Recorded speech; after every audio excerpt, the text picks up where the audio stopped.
just creators, be very, very careful. Only use the studio music. And I was like, just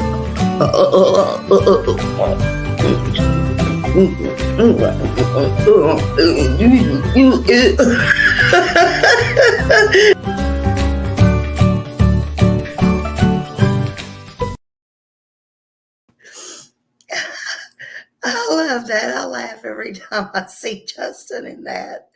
Hello, Susan. Hello, Daniel Berry.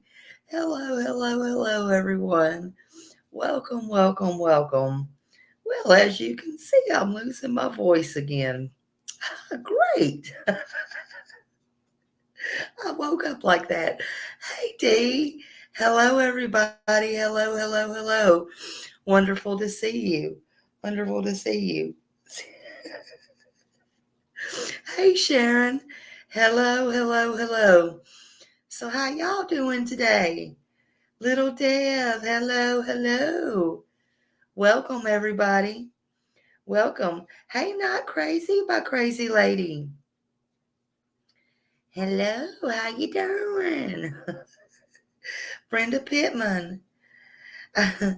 Girl, I'm lounging around today. I didn't do much with myself, that's for sure. My phone keeps going off. I still got this stupid code in it. Y'all, it had been 24 hours last night, right, where I could do my phone. This is so weird. So I said, I was too tired. So I said, hey, Hattie. So I said, hey, I'll do it in the morning, right? So I go to do it in this morning. And you know where it was supposed to be 24 hours before I could get that one code in? Honey, now it said I got to wait 5 days. So I called over there. It wasn't the phone company I had to call, so I had to call Apple, right? So the first dude, I guess he didn't know what he was doing. He didn't know what in the world, probably. He hung up on me. Okay. So I called back. Even the little dude said, well, can I have your number in case I need to call back if it hangs up, whatever. So I gave it to him. Of course, I'm not on that phone. I give him the other number, right? We get all the way to the part where he tells me to go through, well, you can download this app and it'll do this, yada, yada. I guess he's going to go through the back way or whatever. Hey, Janice. Thank you.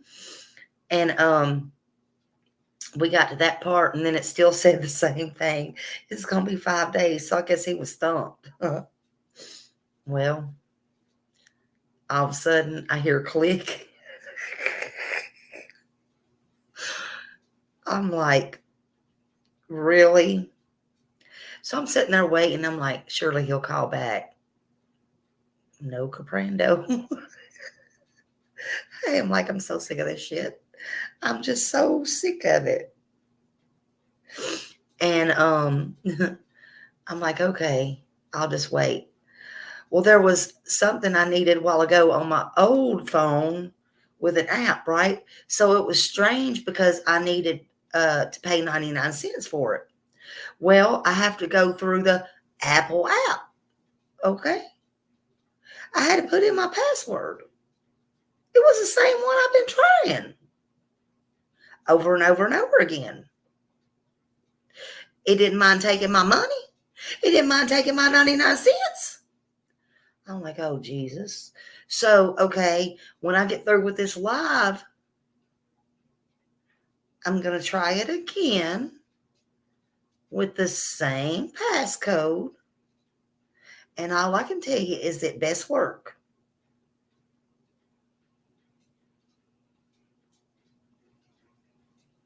My friend says, when I tilt my head.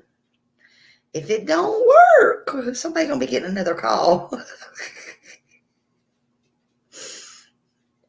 I got a tan going. Said she got a tan going on.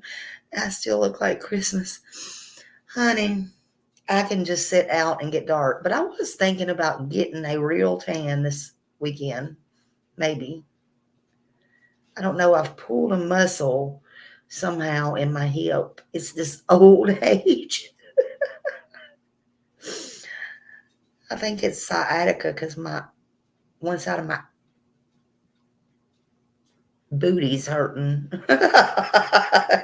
It like hurts. I don't know. Yeah, thank you all for being here. Welcome, welcome. Hey, Rachel, Janice, Brenda, anybody I missed, I'm sorry. Anybody I missed? Yeah, I got up about 2 days ago and I was like, before I even got up, I was like, oh my word, what is this? It's cray. Yeah, it's like, it's not, oh, it's just like, very badly. Like I took a hard fall or something, but I didn't. And when I walk, it's like, oh crap. And I thought it would go away.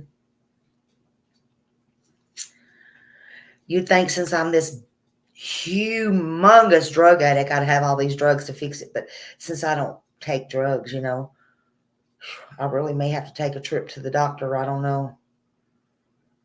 I don't know what I'd do for it because I don't know. It hurts. Start stretching. Start stretching. Lord, honey. I don't know what would happen if I started to stretch. ah, Lord. I don't know. Hey, Sarah. Hello, hello.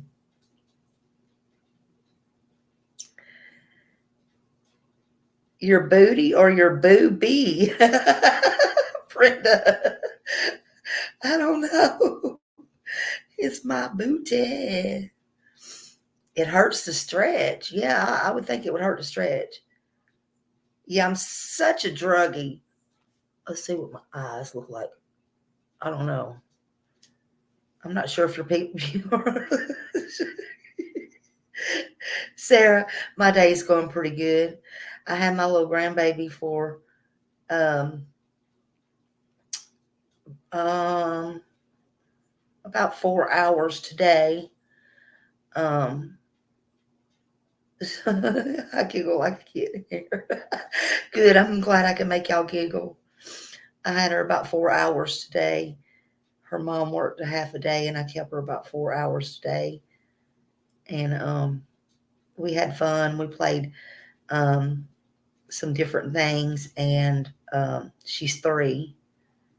And I let her listen to we sang some songs like I showed her some of the old 80s, like she had a Slinky, and I showed her the old Slinky song and the Slinky going down the stairs and all that. Yeah, yeah, all that. And then the Old MacDonald. I showed her the Old MacDonald. She's like, I don't like that song. I'm like, okay, then. And she saw the monkeys jumping on the bed. She's like, let's look at that one. I'm like, yeah, that's what you don't want to do. So, yeah, it was pretty good. But it was a pretty chill day. It had sprinkle and everything. Yeah, all those things. Yeah, they are. They are. Yeah. And then yesterday was one of my son's birthdays, which I told y'all that the other day. And, you know, just been doing some stuff around here. Um, when, and I had somebody send me some interesting stuff. I told them, they said if you want it, they didn't have time. And so I said, yeah, I want to go over it because it made me furious. It's some stuff about summer, and I want to go over it tonight. I'll probably be real late, but it's not a lot of stuff, but I do want to go over it. It makes me so mad. It's back old. It's old stuff. Even Candace and Dawn should be furious about it, but you know, it's not real. It's nothing about them or anything like that. Um, stuff that was brought to my attention. And it's already been out there. It's nothing that hasn't been out there. But I don't see a lot of people that have talked about that. And the more I read it, I was just like, I mean, good God. Good golly, Miss Molly. But I told them, I said, yeah, I already have something planned I want to do today. I'm doing some personal stuff right now. And they're like, well, it's yours. And because I have seen some stuff like that before, and I'll get with it tonight. It's not earth shattering or anything, nothing nobody's really ever heard, but you know, if your grandbabies are little bitty, Google the Wiggles. Yeah, my babies do. They silly but fun. Yeah.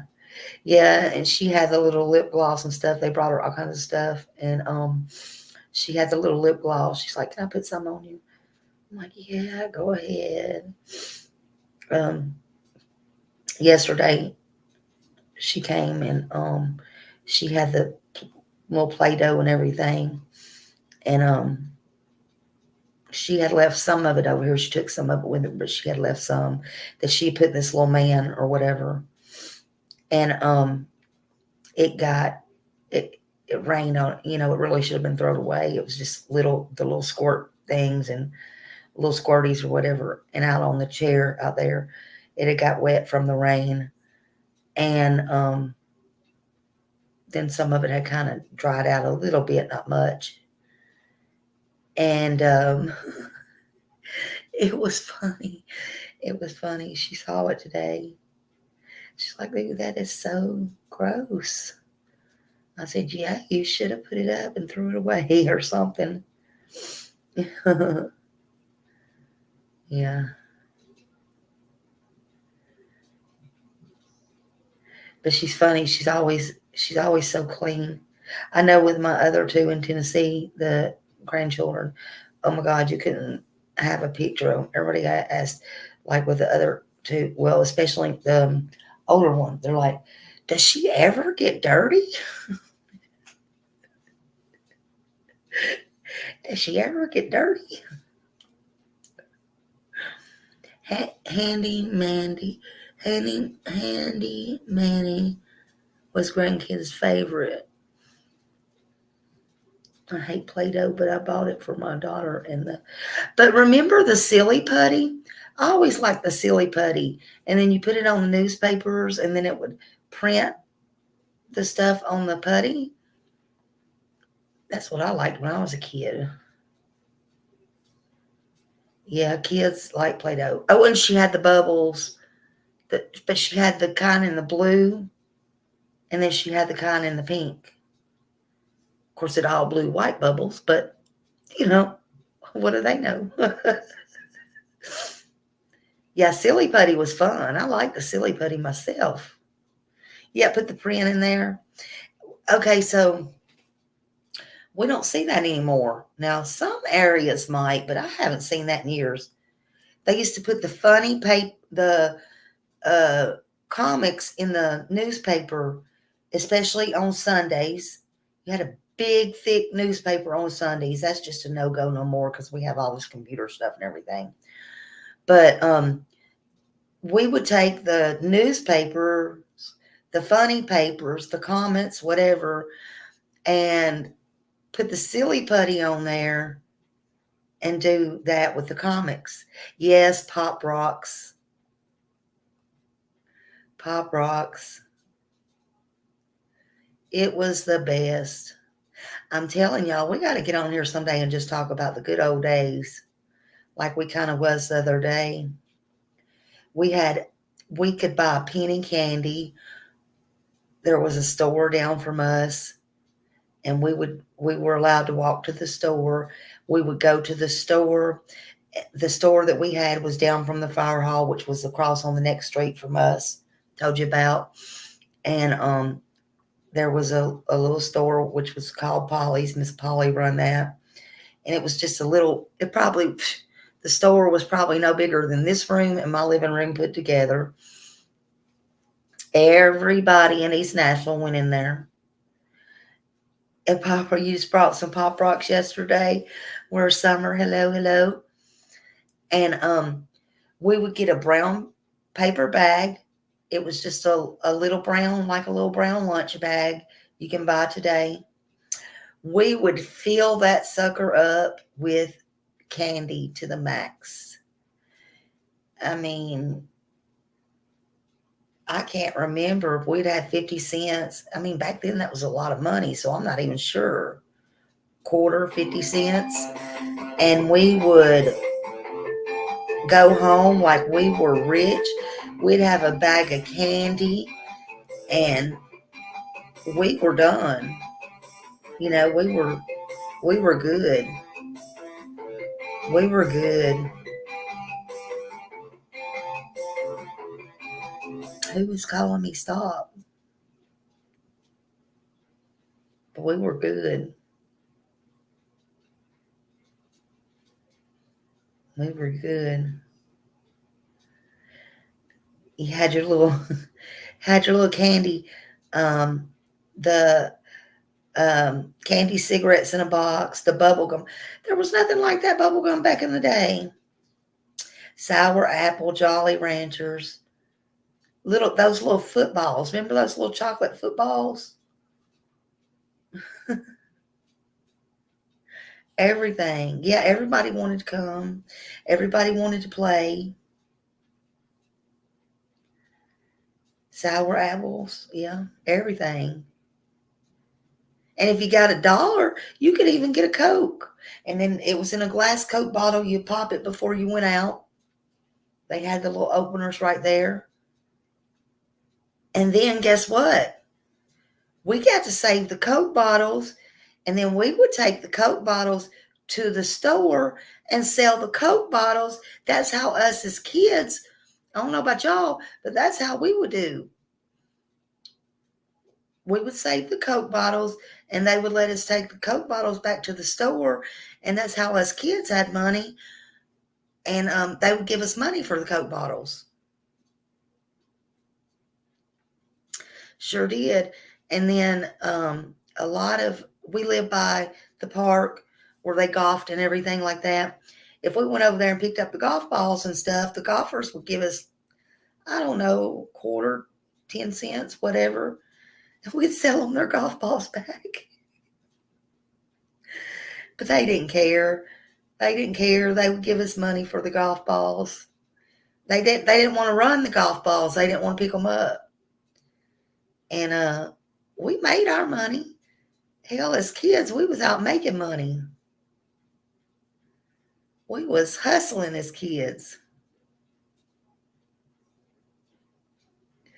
Smiley Matthew said, Smiley Stories World used to sell Coke. I used to sell Coke bottles. Matthew. Back then, there probably was Coke in Coke. Oh, Lord. And we used to pick beans. Yeah.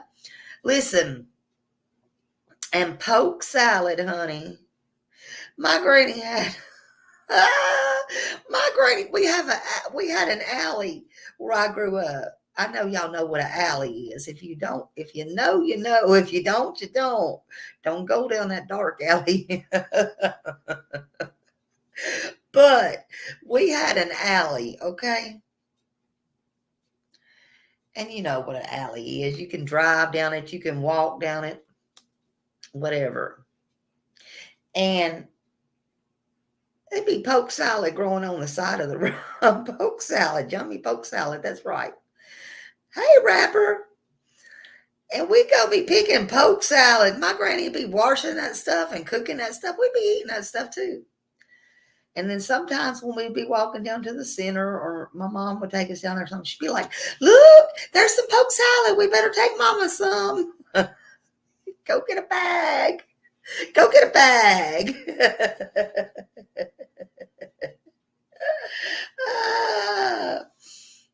Go get a bag. Who's that Rapper? I don't know who that is. I don't know who that is. I have no clue who that is. I still make potato candy today for my husband. Yeah, and rhubarb. Now, I won't believe it or not. I have not. My friend, I think I tasted it one time. My friend's mama used to make the rhubarb pie, but I've never like. I don't remember having it. I don't remember. I don't remember what it tastes like or anything. But my friend that I grew up with, her mom used to make the rhubarb pie, so that was her thing. Um, Yeah, but just go on the side of the road and pick your food.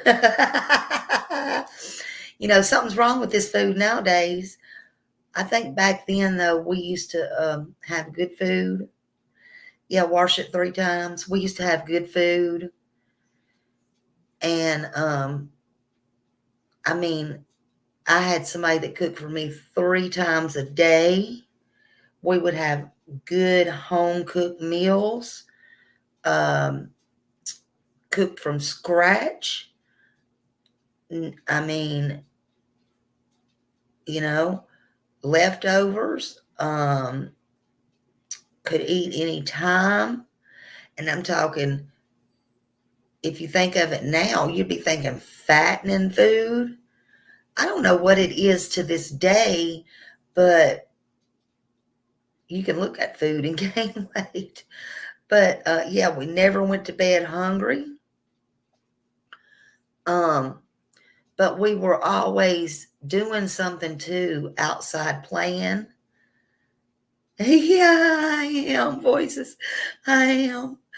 Um, if I could, I said if I could ever turn back time and get in a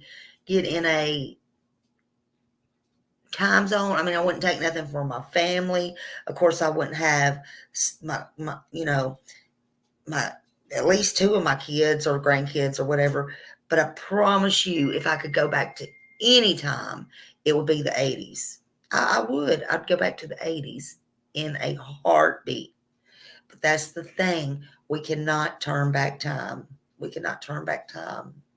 But something's wrong with this food nowadays. But I think a lot of it's people don't get out. We used to get out and walk, run, play. We call it play. Lord have mercy and forbid if people called it play today. Don't go play with this one. What you talking about? Don't go play. We don't call it play today. Homemade biscuits. Lord, yes. Lord, yes. Peel, not kill. Exactly. Exactly. Everything was so good. Everything. Everything. Yeah, you're headed to Millie's house. Yeah. Yeah. Good comfort food, but you slept good. You slept good. You was never hungry. You were always, again, you were always welcome in the kitchen. You didn't have to ask. I know where I come from. You didn't. I don't know about anybody else. I'm just speaking from me and my huge family. I mean, we never had to ask. People was always welcome.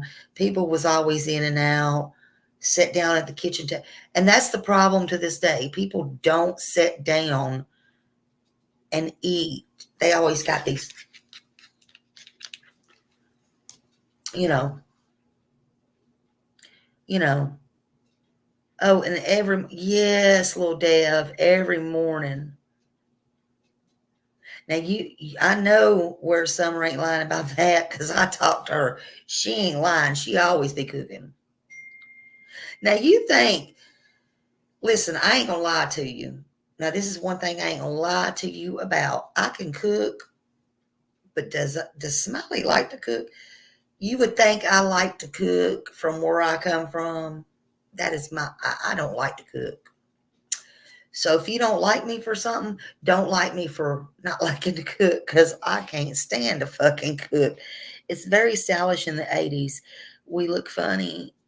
Yes. Look, the big hairstyles. Everybody was teasing their hair. Look, now I try to get mine as flat as I can get it. And look, they had the perms. the spirals. Oh Lord, honey. We we used to buy the hot rollers. The hot rollers you had to have, and now you got to buy the flat irons, honey, and the sun in. Yep. Or put the lemon juice. I've put the lemon juice in, and now we just go spend money just to have them just fix it. Yeah. Oh Lord. And by March, every year I know at home by March, every year go out and get a tan and use whatever you could use. I've used the cooking oil. Get the darkest suntan you can get. You got to have the darkest suntan. And honey, now you forget it. Just go to the tanning bed. Do whatever you want. You secretly Matthew crimp the hair. Yeah. And every once in a blue moon, I don't feel like if I don't dry my hair or whatever, it can be just as curly as whatever, and I don't care. But I don't like it. But you know, I love it on other people. I love curly hair. I got a 19-year-old granddaughter, and she was born with curly hair. And honey, you can take 3 hours to straighten her hair, and in an hour, it'll be like her hair looks just like a spiral. And red, and honey, I tell you what, if I go get, because I got some red in my hair, but I tell you what, I was blonde when I was little, like white. Y'all see my little baby pictures or whatever. But as I got older, I got that red tint to it. And hey, White Rabbit, but if I go to a hair salon, there's certain things they put in your hair and you get that red tint. If they, oh my God, girl, don't do it to me. And I tell them, even my hairdresser I've been with forever and a day, I'll be like, she knows me. I'm just like, she's like, what do you want? I'm like, I don't care. Just no red, no yellow. Don't, don't. Because for years and years, I would do it. And I have got up and literally, even when I wasn't such a bitch, I've literally got up and walked out and went to another hair salon. It's a wonder my hair has not fell out. And told them, strip every bit of this color off of my hair. Strip it. I'm starting all over. And this was years ago. But I've literally did that. It's a wonder my hair has literally not fell out. The truth is the truth is the truth. I got some of the strongest hair that literally nobody would probably ever touch. I remember when my 30-year-old was with me one time when he was, I don't know, I forgot how old he was at the time. He was with me, and we went to a new lady. He was little. She was so nice, and I couldn't see it, but I forgot what she said now. And she asked me something that was pertaining to my hair, like, and it was all up, whatever. And he said,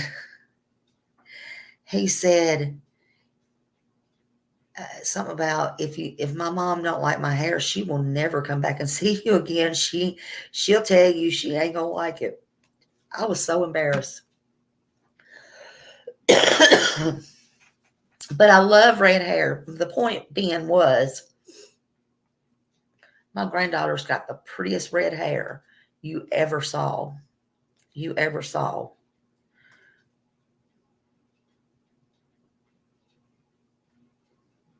Oh, it did. It did. It's eating all your garden. It's eating all your garden. But yeah,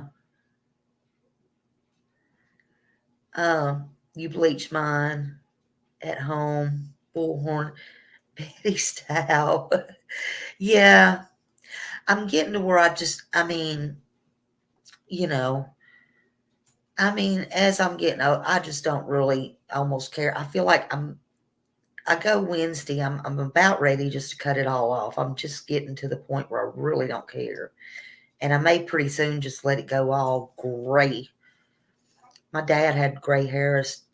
Oh my God, he had gray hair early, like 20, like gray. Hey, heard it on the X. How are you doing? Thank God, though, I had more of my mom's genes than him. He's good looking, don't get me wrong. It's just the gray, the gray hair part and the more cancer and diabetes and stuff like that runs well on their side. Um, but gray hair and more on their side. So I was lucky on that part. Yeah, yeah.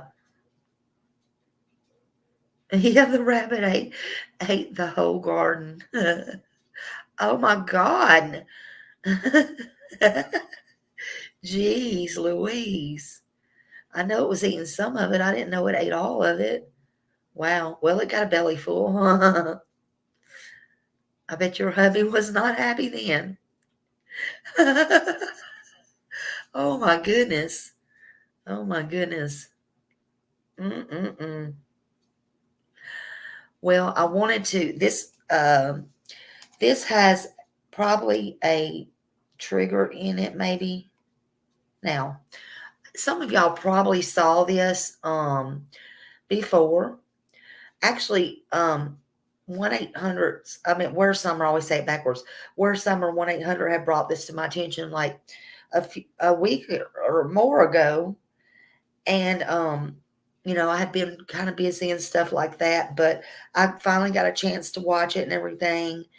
And, mm, mm, mm. And I got a chance to go over it and look at it. Oh, girl, Brenda, let me just tell you this. One time I did my hair at home, and this was like years ago. It was bad, honey. Not only did it turn black, and then I tried to fix it again, it was super black, and then it was orange on the bottom. Don't even, no, that's why I ain't even gonna try. Nope. No, we ain't doing that. We ain't doing that. Smiley can't be doing that. I ain't gonna be doing that. But I have had my hair, believe it or not, I have had my hair dark, real dark before, real like black, real dark before. I didn't really like that much, but it's okay. Better than red. I have had it brown. I like my hair brown. I like my hair more brown. In the summertime, I do go more brown. I may go more brown Wednesday, but it's got to be the right color brown. I don't like it too dark. Hold on a minute. Hold on just a minute.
Okay, sorry.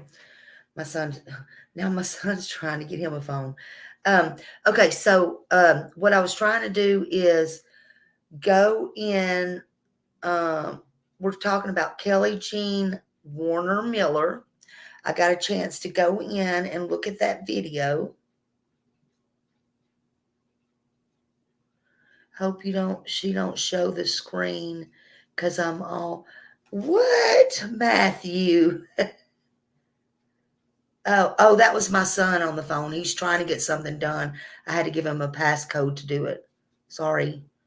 Okay, hold on. Anyway, there might be trigger warnings on this. Think you heard it on the X. Yeah, it was my older son. Okay, so he's trying to do something. He may call again because he needs my permission to do something in the store. Okay. Anyway, Miller, they said she was a kind and caring lady. She was a little bit quirky, and her friends and family told the news that. But she was also a mother, and this is a case that has been resolved, but I wanted to go over this because it was very interesting. She was a mother and a grandmother, and she was well loved by everybody. Everybody, they say. Wade Allen, he was 39 years old, and he took her life. Now, he was sentenced to 39, I think it was 39 to 60 years. He pled no contest to these charges. Excuse me, I'm losing my voice. And it was a second-degree murder charge. Okay. Now, we're going to watch a little bit of this first tape, and then I got another one up here that was sent to me, and we will go over it. This was a second-degree murder after the police found her remains, and this was a case in Michigan. How many of y'all have heard about this? Has any of you heard about it at all? You may not have heard about it.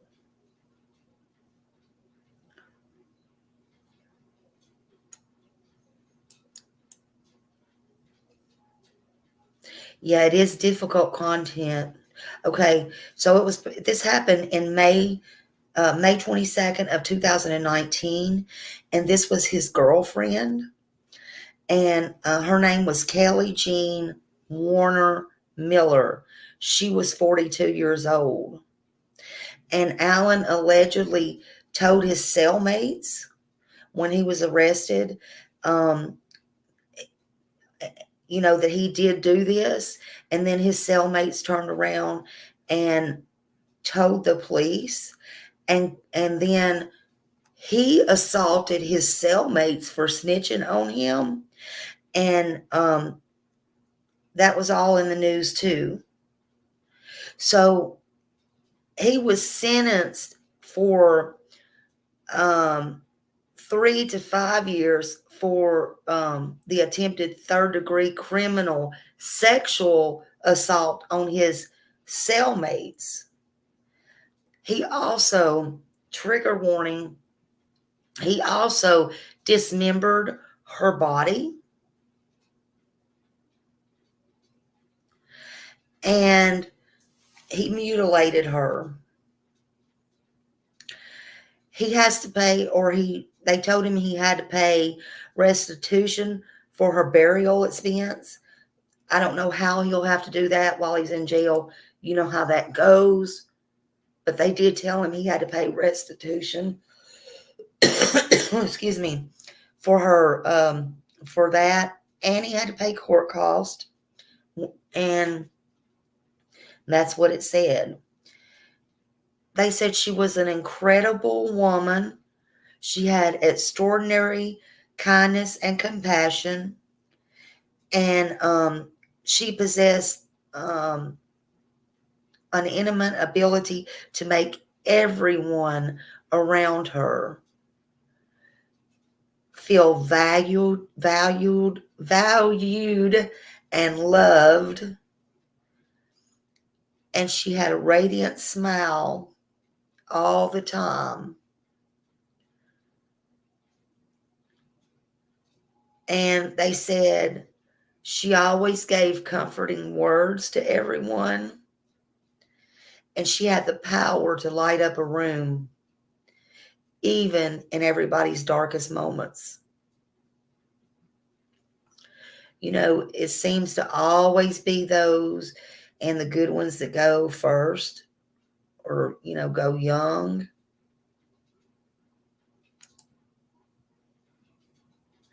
I agree. I agree. After he pled no contest to charges concerning the murder and mutilation of his girlfriend, you know, the one he was supposed to love. Hey, Green Eyes.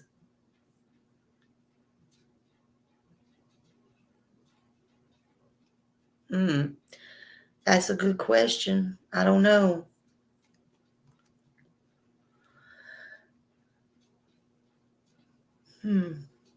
I don't know. That's a good question. After pleading no contest to charges concerning that, the inmate was in Michigan and set to spend decades in prison. Again, Wade Allen, 39.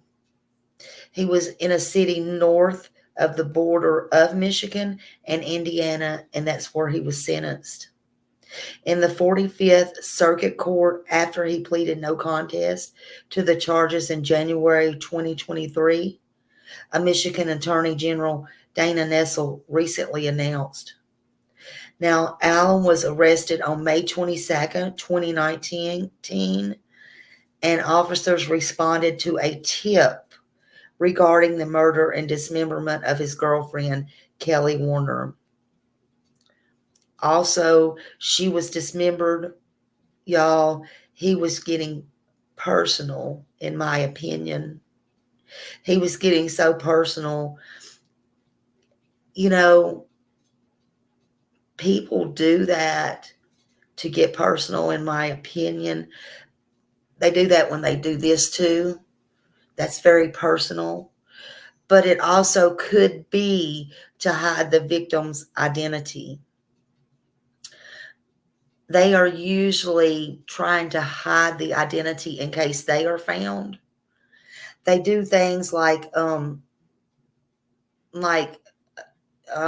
their fingerprints or they take their teeth and stuff like that, but still that's going way too far.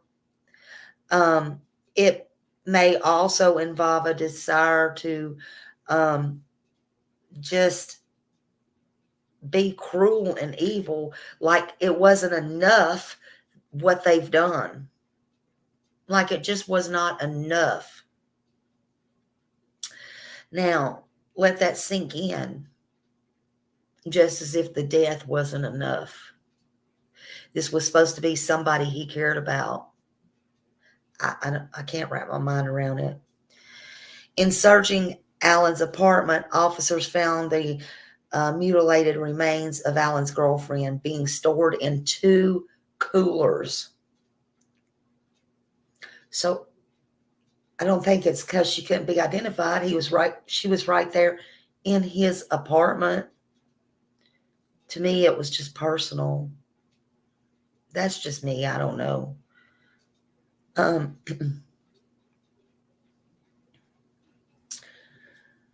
While in the St. Joseph County Jail, Allen told his cellmates that he strangled his girlfriend. Okay, what I just say, that also is very personal. You know, when they get in jail, these people like to brag. Sometimes because they are living this little fantasy out, what they did, they're telling these stories to people whether it be half-truths or not. So he told his, right? After learning the cellmates shared the information with authorities, Alan sexually assaulted one of them when they were rehoused together. I mean, what the heck? What the heck? The inmate appeared on a video from state prison during Alan's sentencing and, of course, testified against him. He told the judge, the victim told the judge, the conduct was not consensual, adding Alan was a monster. He told him Alan was a monster. And I say that in my opinion, he was. That's what I feel like. He was a pure monster, pure and evil. Alan is sentenced to 39 to 60 years imprisonment for now second-degree homicide, 2 to 5 years for attempted dismemberment and mutilation, and 38 months to 5 years for attempted third-degree criminal sexual conduct, that he is to serve consecutive to the murder sentence. His sentences include restitution for the victim's burial expenses, recover of court costs, and prosecution associated with fines, and a lifetime registration with the state sex offender registry. No sentence will be enough to overcome the grief of the victim's family or the anguish suffered by the victims. Even the sheriff's office did say that. Lisa Seaman, the sister of Warner, shared a message about her sister's death on Facebook. Now I'm going to read that quote. Her sister, Lisa, said, "I want to make this post. My youngest sister, Kelly Jean Warner Miller, who was brutally murdered 5 years ago this month. My daughter, Kyra Seaman, had got a phone call on Friday from the prosecuting attorney. And he told my daughter, Kyra, that the guy will never see the light of day. But she has her justice of the peace. Please do one thing for me. Keep herself, dad, stepmom, and your mom safe up there. I love you more than you ever knew. This is horrible and sad. We never know. So we will listen to this video because I'm fixing to play it. But this case was resolved. Just know that. And it's sad, but to me, it was interesting. And I wanted to go over it with you. I wanted to let you hear it. There may be some trigger points, but I want you to know every day there is, whether it's been solved, resolved, or whatever, there is evil in this world. Things you can't even think about how much evil there is and how evil these people are. And I knew there was evil out here, but I never knew so much evil existed until I come on these YouTube streets. I'm going to be honest with you. And I watched a lot of mainstream news and media since I was young, but I never realized the depth of it. Some sits right here on YouTube, in my opinion. I'm glad this case was resolved, but it's horrible. And if you can't handle it, I suggest you do leave the room. And please don't have little kids in the room. Sometimes we think they are not listening, but they are. But if you want to skip it, I would. All right, let's try to do this. Hold on, let me get this out of the way.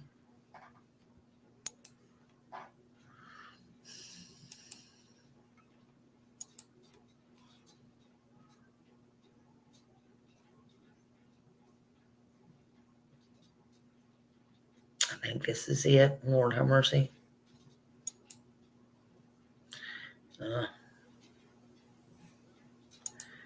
Hold on. Oh, this is why I think I forget to do it. Hold on.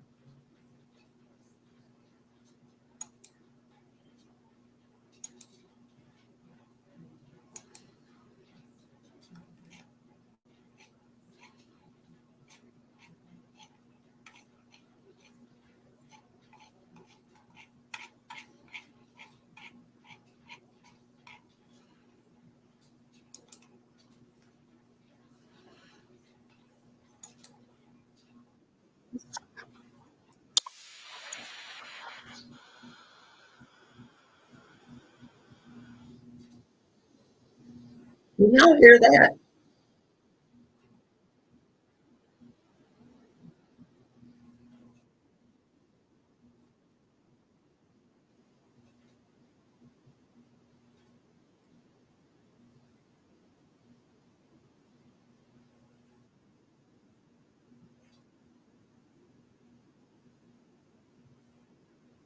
Oh, you can't hear it, Millie? All right, hold on. Something is wrong then. Hold on.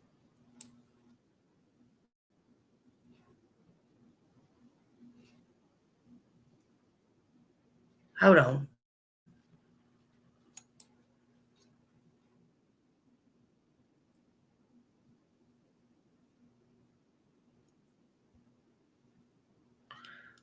Why is this not?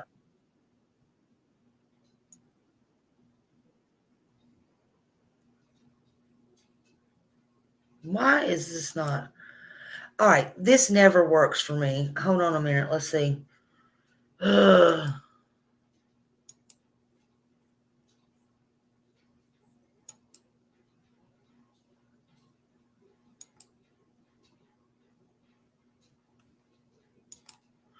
Okay, I think I got it right. Hold on just a minute.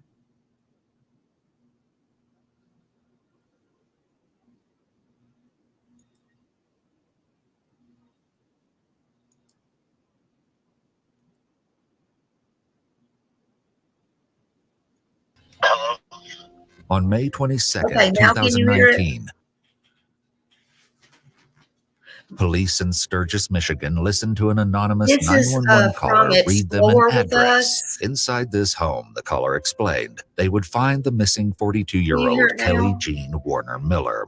Little did authorities know Okay. that single phone This call is a would channel launch the called most shocking Explore with investigation Us. of their careers, one that required uncovering secret after haunting secret, all buried within an exceptionally twisted and sadistic mind. Okay. The following footage has never been seen before.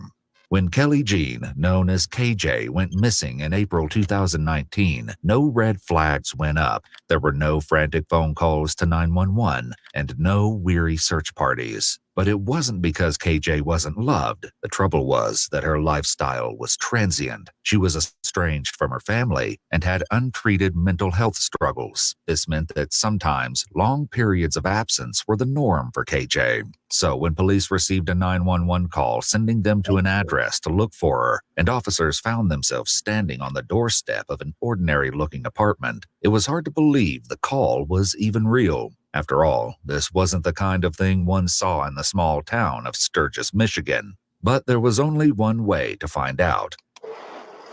She said inside on the left. So,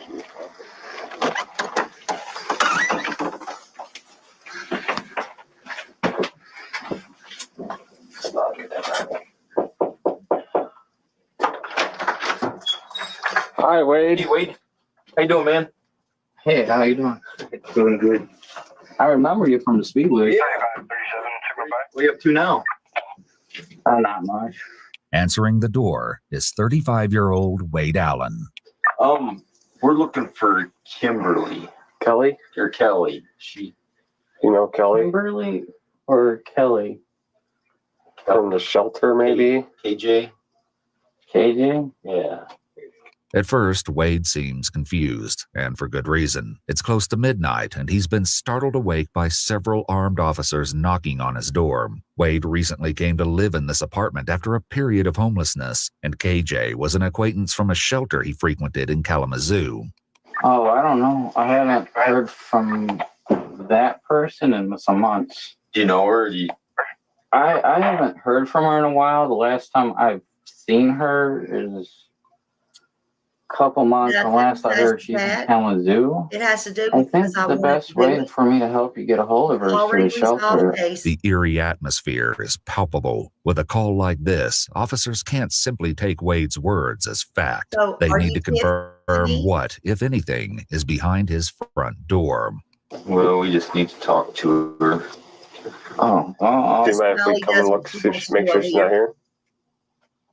I can tell you she's not. I mean, you know, According to Wade, he and KJ had lost touch recently after she suddenly stopped responding to his Facebook messages.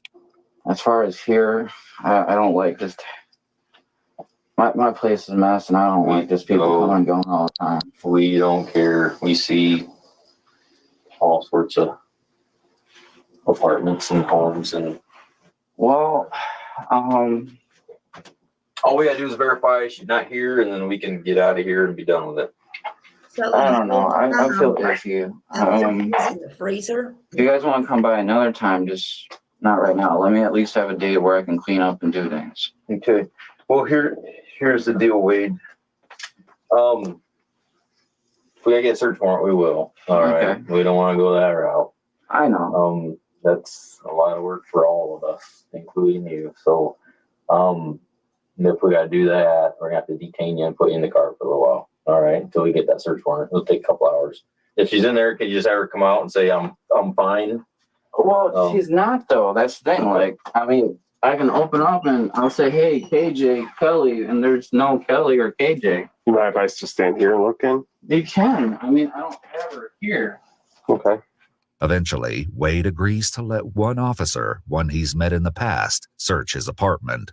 Do you want Yeah. to just one of you then? One of us is fine. Do you want to come in? I'll go in, Wade. Thank you. I know you know me enough. Like, Yeah, I just it's not much, but I don't have. I got my friend's sunglasses So here, if but you had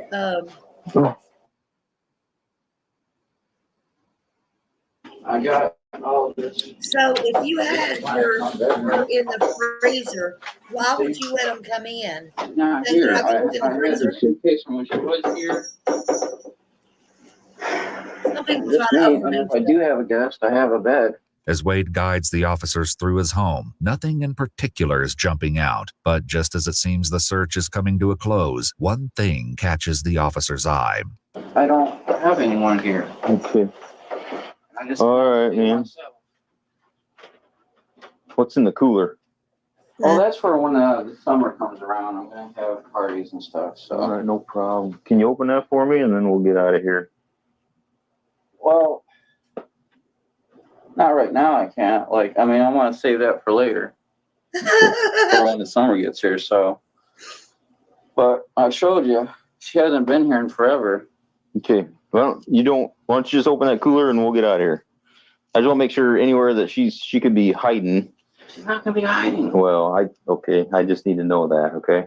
No, I mean, I can help you out there, but I've shown you everything. Okay. Wade seems eager to end the search and get back to bed, but his strangely evasive behavior is only working against him. He did it to Alright. himself. You want to open that cooler for me? Well, Can you open the fridge for me? Make sure she's not hiding in there. there's no point in the fridge either. Like, I mean, it's just food and stuff. I understand.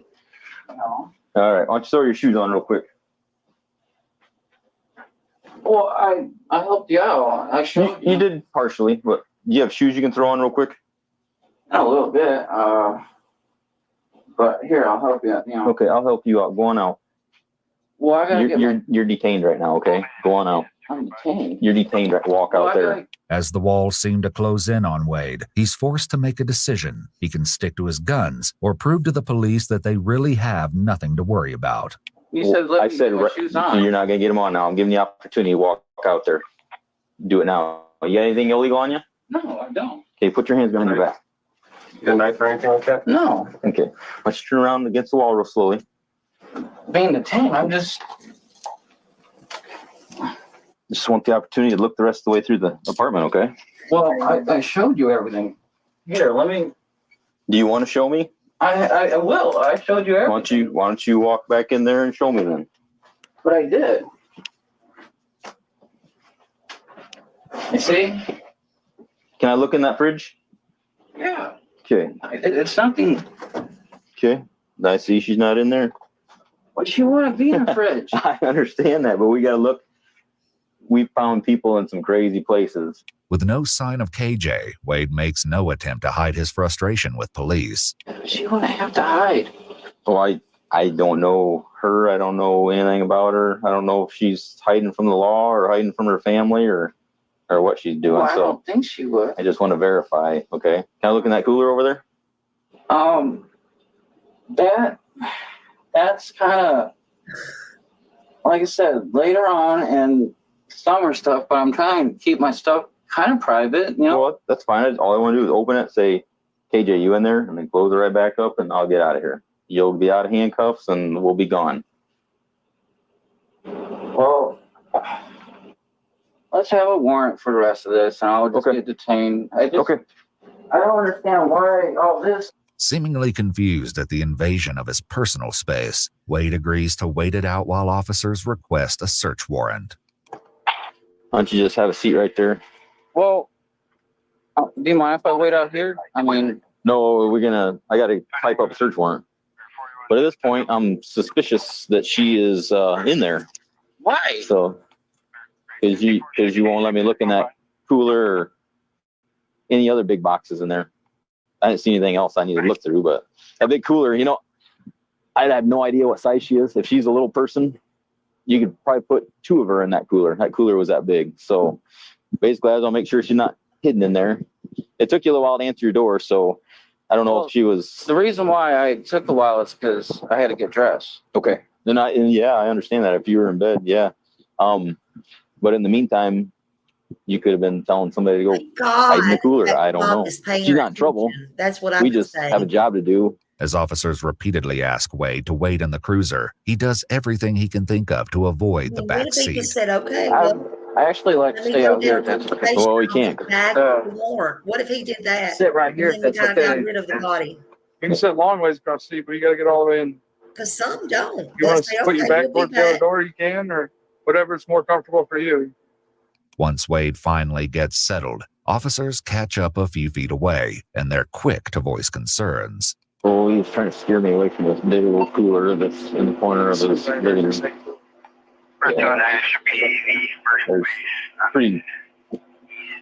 It's a big, huge green cooler, and he's got boxes stacked on top of it. Meanwhile, a somewhat cooperative Wade is still squirming in the back of the squad car.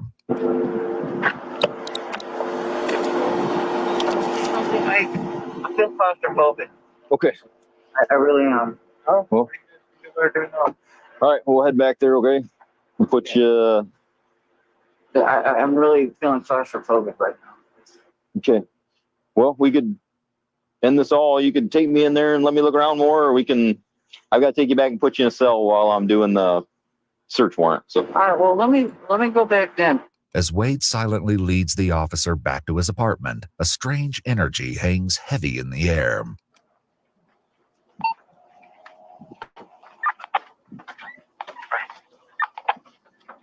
all I'm concerned about is any closets or any coolers. Like I said, just in here. Watch. Okay. Can I pop it open? Just take a peek. Well, yeah, if you want. Okay. Why don't you step back for a second? Okay. What's in there? Just stuff. Okay. All right. Let's head out here. Head out here. Everything's good now. Yep. Everything's good. I showed you everything. Yep. You're under arrest, okay? Under arrest. Yes, you are. All right. Gotta get the crime task force out here. Can I have a soda, please? Just keep walking. Once outside and back in the patrol Really? car, Wade seems eager to fill the silence. This But- situation happened, and Yep. that's probably the best way for me to put it right now. The officers already seem to have an idea that something horrible happened in that apartment, but they couldn't yet know just how twisted things will get by the end of this disturbing case. I am currently sitting on a car with a guy in the back seat who has done something bad. As some of the officers begin searching the apartment, others transport Wade to the station and settle in for a long night, doing their best to put him at ease. Whatever happened, they need to know the full story. When he does start to talk, the story he has to tell is only a small piece of the truth, and what really happened to KJ is far more disturbing than anyone could have ever imagined. We got some homemade cookies in there that are really good. You want a couple No cookies? emotions.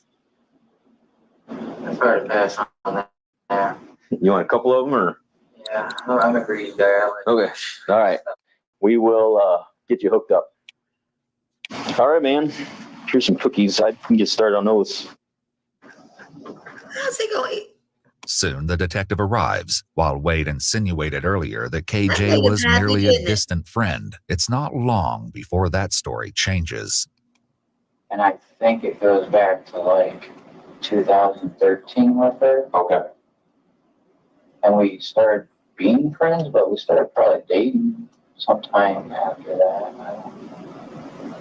So would it be fair to say that you've known Kelly Jean since 2013 and Well, I've known her before that, but that was just when she added me on Facebook. Recently, according to Wade, he even lived with KJ in his current apartment. All right, Wade. So what I would like to know from you is, in your own words, what happened to Kelly Jean? I know she's been through a lot, and really a lot. It might take a little bit to describe, but there's a lot. Please take your time. I have nowhere else to be. So I will bear with you. Officer Wire will bear with you. Absolutely. If you need a tissue, there's plenty of tissues there. Earlier, the search of Wade's apartment I don't need no revealed some tissue. chilling discoveries. So there's a rope, there's a bungee cords. We got the trash bag. Yeah. That's like a James Some Bennett. type of ribbon. Bungee. With a female belt. Girls' shoes, those green ones. So it looks like. I'll start with saying that she's hyperglycemic. Okay. All right, so her eating levels are important. She has to have a certain amount of sugars or whatever. Mhm. I only bring that to attention because I know at one point while she was making cereal, she fainted and really hurt her head, and it really concerned me. Because a little after that, I started seeing impairment issues, whether speech, That's where you doubt memory, things like that. one. I was concerned. One. How long ago would you say that was?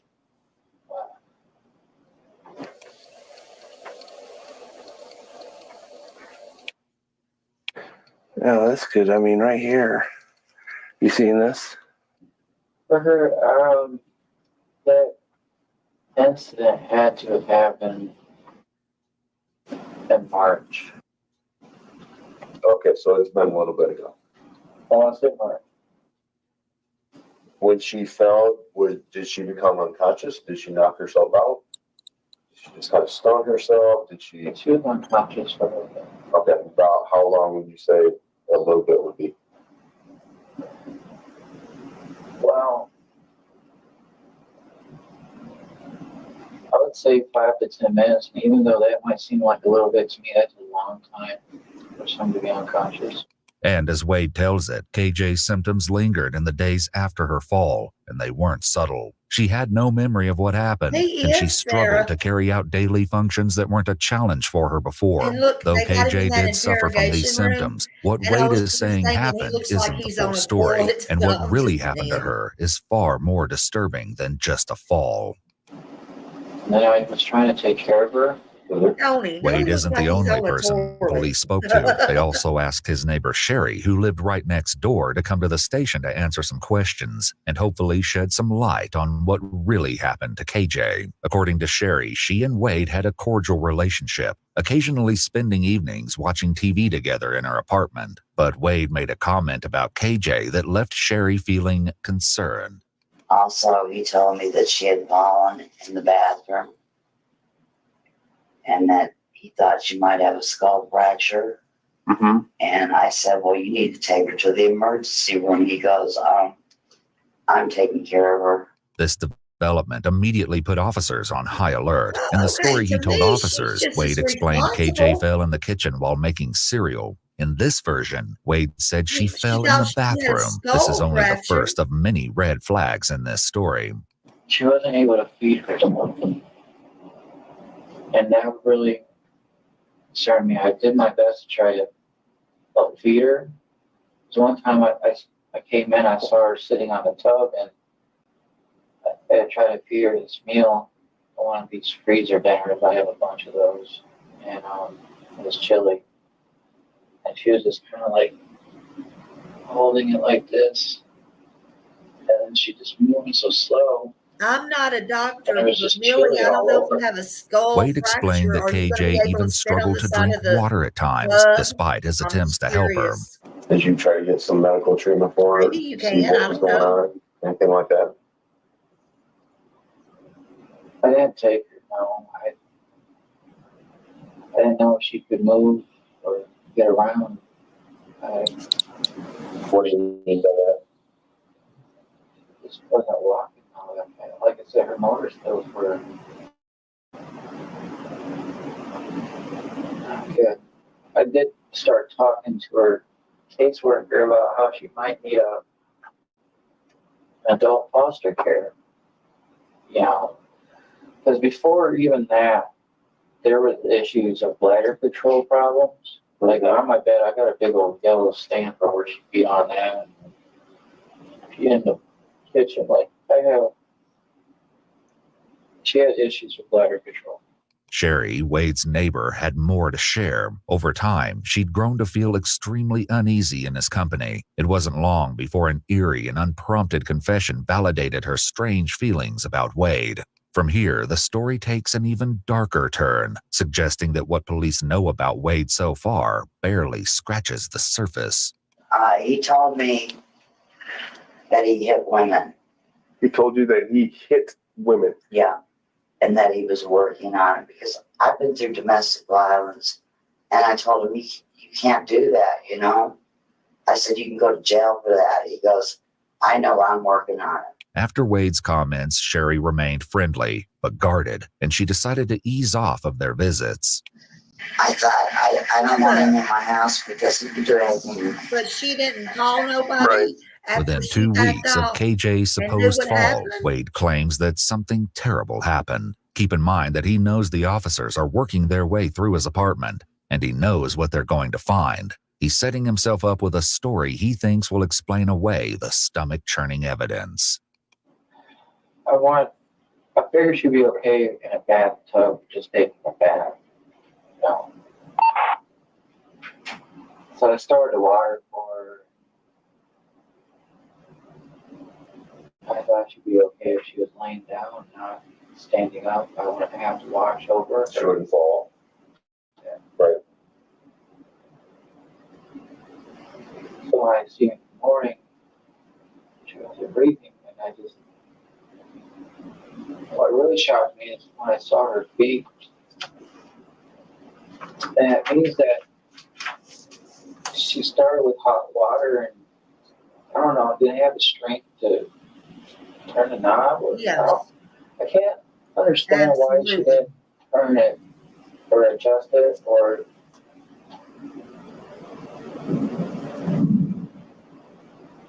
I believe she would have too been his next victim.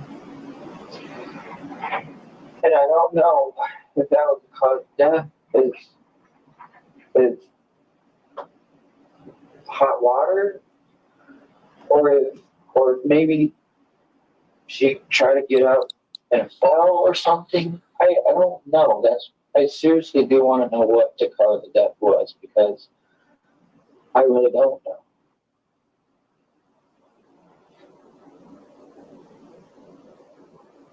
Don't cry now. With this claim, Wade has confirmed that KJ isn't missing. She's dead. When you left the bathroom, how was she positioned?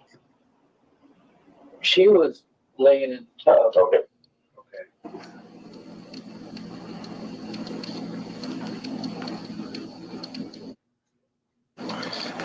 So this is where I don't see anything on the outside of the fridge. For the naked eye. See anything underneath? Okay. No, either. Oh my gosh. She probably did fear him. And did But you if she go was in back her in there? house alone, she could have called him. I went to sleep. Somebody and reported I him. thought she would be okay. Authorities struggle to understand Wade's logic. In what world would someone leave a person who was incapable of eating, drinking, or moving around without help alone in a tub full of water? There's one very good reason for this. Wade isn't telling them the truth. While on a I'd have break been in the more back scared room, living officers beside wrestle him or with whatever ideas about what's than really him out going on. free. This guy, like, not all there. He's not all there. Ooh, We thought Blondie, yes. Like, I figured that you can choke him up pretty easy, but he's either really good or he's just. I don't think he's all there. As the police will soon learn, it isn't that Wade is out of his mind. Rather, he's attempting to manipulate them in order to hide the truth of what really happened to KJ. But the horrors uncovered back at his apartment will reveal an entirely different version of events. So your cast off. Something's right there, because that's CS. Starts over here. Which is way down. See it on a. Yeah. That looks like it hit pretty level. So almost looking all the way across. When the officers interviewing Wade return to speak with him, they press him further, hoping to get a story that makes sense. What Wade soon tells them is chilling. And then when did you go back into the bathtub? Or the bathroom, I'm sorry. Not till morning when I woke up and realized she wasn't there with me. Was the water still running, or was the water off? Water was off, so she had to have turned it at some point. Had to have. Was her head above water or below the water? Below water. Below water. Okay. What happened at that point? Did you call 911? Did you call anybody at all? My parents. If KJ's death was truly an accident, it's hard to fathom why Wade wouldn't immediately call for help. Wade has also just lied to police, or at the very least, he's leaving something integral out of this story. Given the 911 call reporting KJ's death, Wade had to have told someone about KJ's death. He had her in the bathtub for a little while, and I don't think he's going to be very cooperative with you. Okay. Well, So, most people aren't. It turns out that Wade had no question in his mind about the identity of the mysterious caller who reported him to the authorities. I only had one friend which probably made the call, and I'm not going to be upset with him. He probably got to the point where his conscience got to him too. And Wade was right. The caller was his own best friend, Stephen Ryan Russ. Wade explained that after everything had happened, his only way to cope with KJ's death was to tell someone. So he confided in Stephen. But what he told him was so disturbing that Stephen couldn't keep it to himself. When police bring Stephen in for questioning, it's clear from the start he has reservations about speaking up. Is this going to be in court? This could possibly be used in court, yeah. So Wade's going to know about this? He already does. No.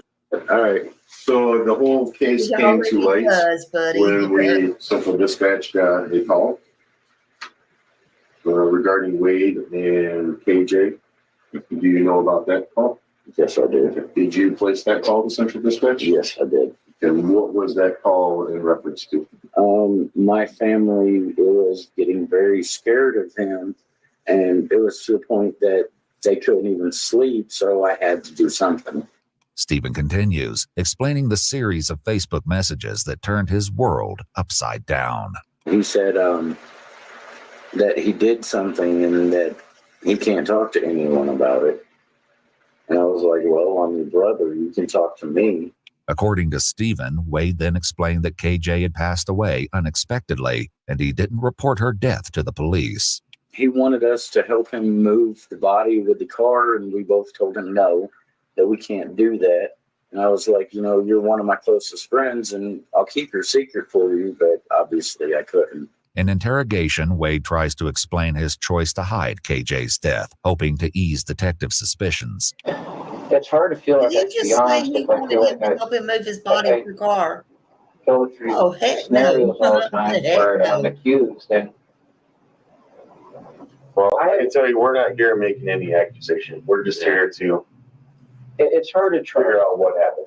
I didn't do the right action. I probably should You know, have. I know somebody who did that with their own father Something's one right. time and And put him I- in the trunk I years just felt ago. like whatever I would have said would have just been taken the wrong way or said the wrong way, and By now, Wade knew he was in I don't trouble. remember whatever KJ's body happened was to still him, in his but, apartment, I and don't he think they got needed a lot it of jail gone. time or anything Stephen like that. eventually paid him a visit, and things only got worse. He's asked me if I wanted to see the body, and I told him no. I really didn't want anything to do with it. I didn't even want to be I in couldn't there do something because it felt like like there was an elephant sitting on my chest. When This asked had why been first Wade would summer. keep KJ's body in the apartment, Stephen gave an answer that only hinted at the truth. My guess is because he didn't have the means of getting rid of it. I treated it like I was guilty of the situation. I felt like no matter what I say or do, I was just going to be guilty. But I figure you, no matter what, best I'll do is I want to give her a proper burial somewhere.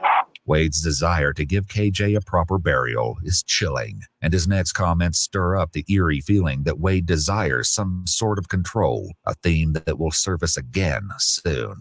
As disturbing as this story is, it's only the beginning of the sickening revelations, because Wade still isn't telling the full story. At least wherever I'll put her, I would visit her. I wouldn't want her to have, like, nobody visit her. Mm-hmm. I mean, I don't know what you guys would do with her now, but if I could know where she was buried, I would like to go. The cooler was brand new. Yeah.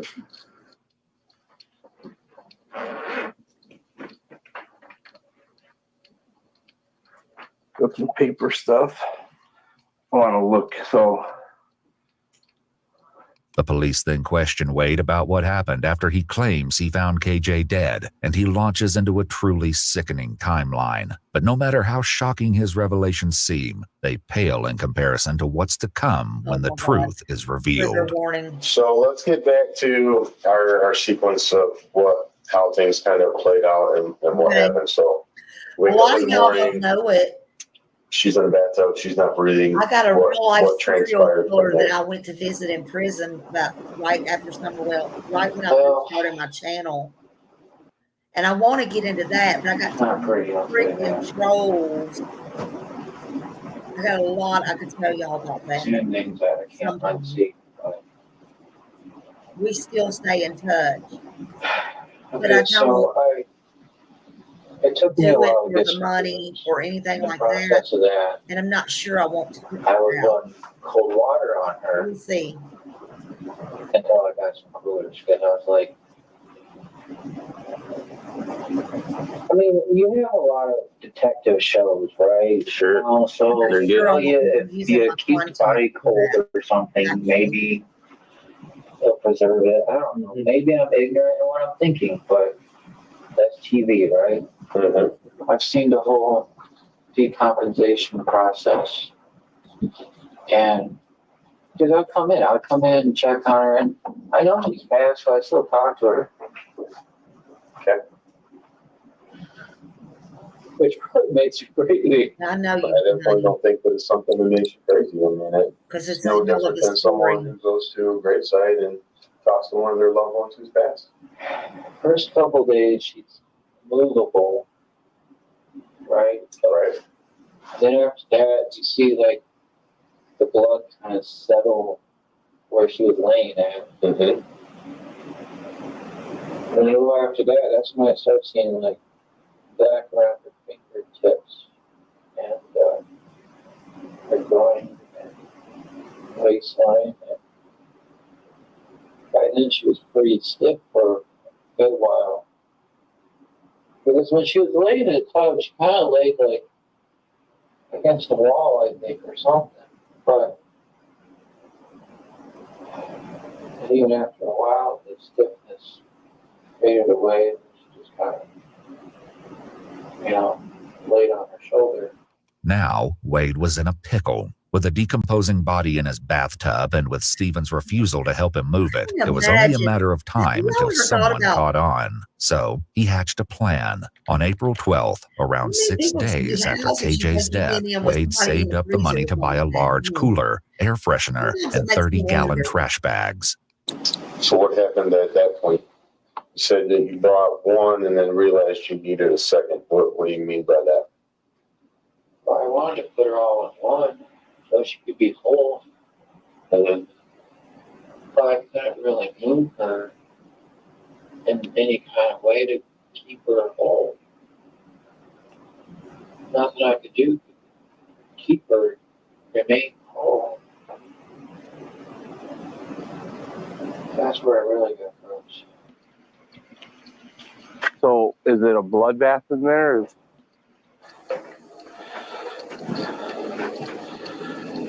What happened at that point? Well, when I had to get the second cooler, I had to put her legs in that one. And I'm not gonna lie, that was the grossest thing ever. I guess help me understand how she was in one and her legs were in another. I had to cut her legs. Trigger. So I could fit, you know. Okay, when you say that, you mean that her body was too big for the first cooler? So you couldn't fit her in the first cooler? And was she too stiff to be able to move her around to put her in the cooler? If I could move her, I would have had her like knees up to her chest or something. But you couldn't. When Wade couldn't fit KJ's body into one large cooler, he decided dismemberment was his only option. But he didn't exactly keep a low profile. Instead, he asked to borrow a saw from his neighbor Sherry, not an unusual request if it weren't for his bizarre explanation. According to Sherry, Wade claimed he needed the tool to cut his mattress in half. When he wasn't able to use someone else's saw, he purchased his own from a local supermarket and then got to work. Where did you cut her legs at?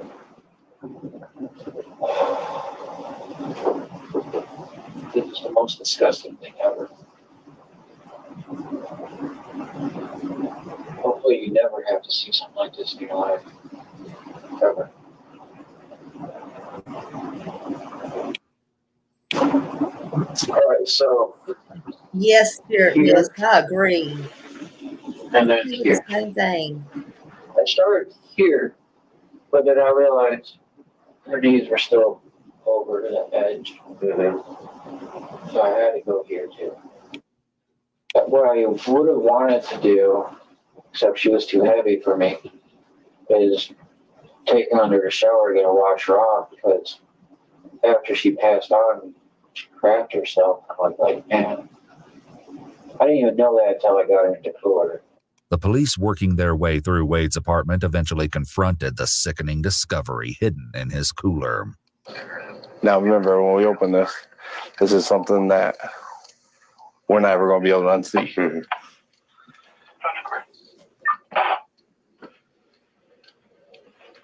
Oh yeah. Her head, her arms, her breasts. She's been gone for a while. Yep. Her legs are detached and it's above the knee. Yep. Bugs have made their way in. Yep. There's a large amount of food play. Definitely female. Appears to be Caucasian. Naked, no clothes. Okay. Oh, yeah.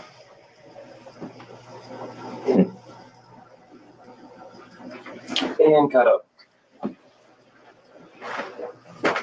Nice. Okay, now it stinks. Well, so there's a lot more evidence in here somewhere. Yeah, now it does.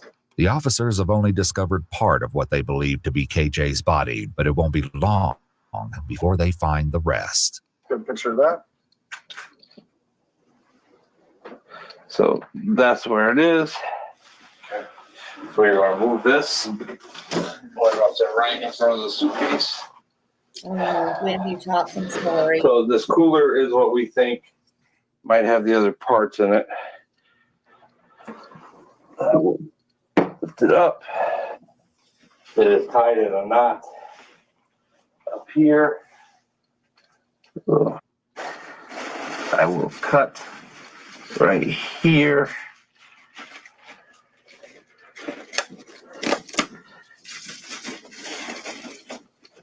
Yep, those are her legs.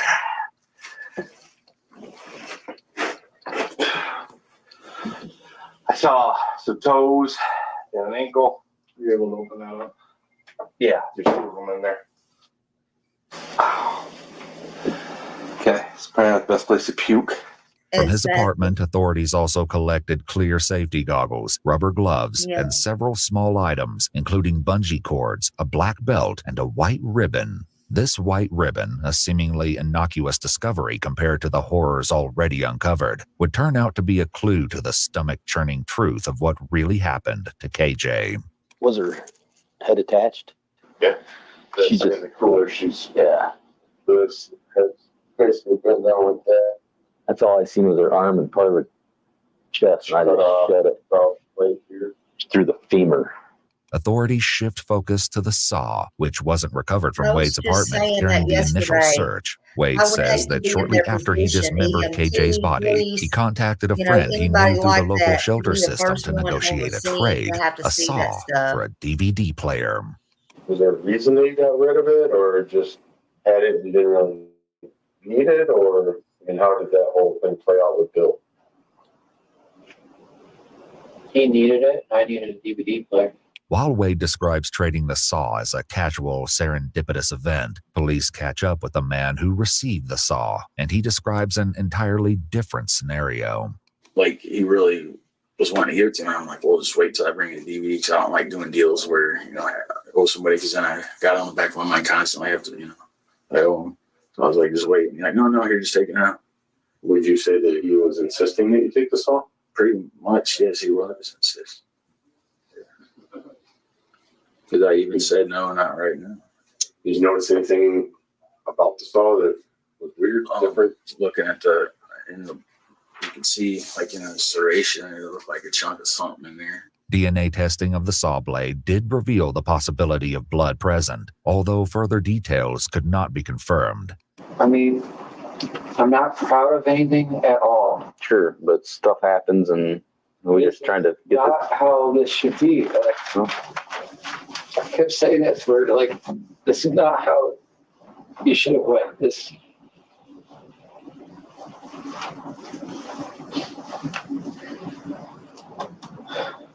Upon reflection, Bill explained this wasn't the only thing that seemed off when he was around Wade. And then when you heard about Wade getting arrested, what was the first thought in your mind? I didn't believe it. I'm like, because I've been hanging out with him. I freaked out because I was sitting on the cooler and I didn't know. I smelled like, you know, now I know what a dead body smells like, but that smell was there. As soon as I walked in, it was bad. You know, I was just thinking, man, this guy just nasty bowels or something. Right. That's what I honestly thought that was, but now I know that was a body. By now, the I police know are when more my than brother-in-law suspicious that the died, story they Wade found is telling him. They wouldn't let nobody in them the house. isn't the truth, I but mean, just what they said exactly he was was gone. hiding remained to be seen. Still, Sherry, 2 Wade's weeks, I neighbor, guess. may have had some idea about what was really going on They just behind the wouldn't let closed nobody door of in. Wade's apartment. In her interview, she recalled one of the few interactions she ever had with KJ. One day, she stopped by Wade's door to ask for coffee and was surprised when KJ greeted her at the door. Sherry didn't know it at the time, but as KJ peered out from behind the front door, she didn't have a stitch of clothing on. KJ agreed to send Wade over shortly. When he showed up on Sherry's doorstep, coffee in hand, he wasn't happy. According to Sherry, Wade admitted to forcing KJ to walk around their home naked, and by answering the door that day, she'd apparently crossed the line. He said, she shouldn't have opened the door like that. I said, well, I didn't see anything. And he goes, I'm going to have to get the belt out. But back in the interrogation room, Wade doesn't do much to refute his neighbor's accusations. In fact, he expands on them. You never gone to jail for fighting somebody or pushing somebody or any kind of domestic violence or anything crazy like that? The domestic things in the past have been dismissed in court. A pattern is beginning to emerge. While Wade admits fault in some instances, the admissions almost seem calculated, as if they're designed to distract from the larger questions at hand. I said, if I hear any domestic violence, I'm going to call the police. Sherry never called the police, but Wade eventually admits to the officers that he did hurt KJ. All right. I kicked her in the butt because I was ashamed of her cheating on me and such. You know, I I shouldn't have, but I did. And then come to find out in court, she tried to blame these bruises of her ankles on me. I said I had nothing to do with her ankles. That's false evidence. Because what happened was she fell down by the railroad, again, the balance issue, fell on railroad tracks, and that caused the bruises from her ankles rolling. Not from you kicking her though. No. Gotcha. Look at our report required. You want to just chilling in this spot in this house. Guess she had reason for concern. Soon, officers place Wade in a holding cell while they continue to investigate, and as if it were everyday conversation, Wade nonchalantly confirms his neighbor's allegations. Earlier, when Wade was first brought in, he contemplated his choice to hide KJ's death. Most disturbingly, despite knowing what the officers at his apartment were going to discover and knowing what he had done, he somehow still had an appetite to eat the cookies offered to him. All right, Wade. So what I would like to know from you is, in your own words, what happened to Kelly Jean? On the day I found her like that, if I had called it in, would there be a different outcome? Would it be anything different? Yeah, I don't. It just depends on You wouldn't be going to jail, probably. all that. His unless they indifference can was prove yet another you did subtle kill sign her. of the horrors to come, but still, no one can prepare themselves for the nauseating story that is eventually You revealed. idiot. When was the last time you used a belt on her? Probably the day That she shows was he's born. totally wrong. He did it. Before she died? Yeah, Hey, but ginger I snap. couldn't cause that. I wouldn't think it would. So yeah. Why'd you use a belt on her? Because I don't want to use hands. Okay. What did she do to deserve the belt? Her coming back type thing. Okay. So it's punishment to her. But that's my point. I started using the belt because I didn't want to use hands anymore. Okay. That's why anymore. I'm not saying it's that much better, okay? I shouldn't be physical anyways. Sherry had a different theory, one that was sickeningly close to the truth. I never really saw her because I think that he was keeping her in there and not wanting anybody to see her. By now, authorities know more than they're letting on, and with one question, they signal to Wade that his house of lies is about to collapse around him. We're not going to find any belt marks around her neck, are we? That's just a question I got asked. I don't think you all know. He don't think they are. What if we do? I don't think you should be finding things, but With Wade's history of alleged violence, authorities are hoping for first-hand witnesses, and when they catch up with his most recent ex-girlfriend, Katie, they get more than they bargained for. Katie explained that she'd known Wade since childhood, and their relationship became romantic in 2018, just 1 year prior. But it was short-lived, ending abruptly after only 3 months.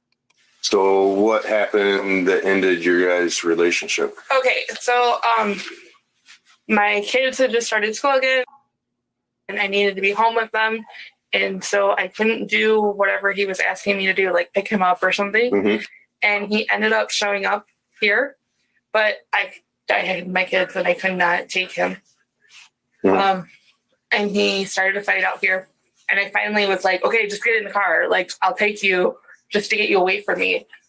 And my kids were in the back seat and he was in the front seat with me, and we were driving towards Kalamazoo, and he realized that I was going to leave him there. Mm-hmm. And he said something, and I just put my hand across. I didn't even touch him. I just was like, stop, like, just stop. My kids are right there. Like you're freaking out. And he told me that he would break my arm if I ever did that again. And so my daughter she's a diabetic, and she started, I didn't know at the time, but she was like, Mom, my sugar's going low. But she was just faking it to get back home. No. And Smart girl. so I got us back here. My kids got in the house. I got away from him out of the car. And he's like, just get back in the car and take me. And I'm like, no, I'm not getting back in the car. And I put like a bicycle and a chair between us, and I wouldn't let him get close enough. He's like, no, I'm not going to hurt you. just come here. Let's just figure this out. And I was like, no. You need to find like somewhere else to go, somewhere, like get away from me. I don't want anything to do with you. And before the detective Yeah, that's what leaves, he she said, not suggests crazy. something far more sinister may be at play. If I wouldn't have ended things when I did, that would have been me. And that's terrifying to me. As police slowly gather more pieces to this puzzle, a clearer picture starts to emerge. Authorities are ready Right, to confront Ginger. Wade. Unsurprisingly, Wade uses the opportunity to smooth over his story, but in the process, he trips up. He says, well, why didn't she scream or anything? I've never seen that woman scream. Never. I might have only seen her cry maybe 4 times. Okay.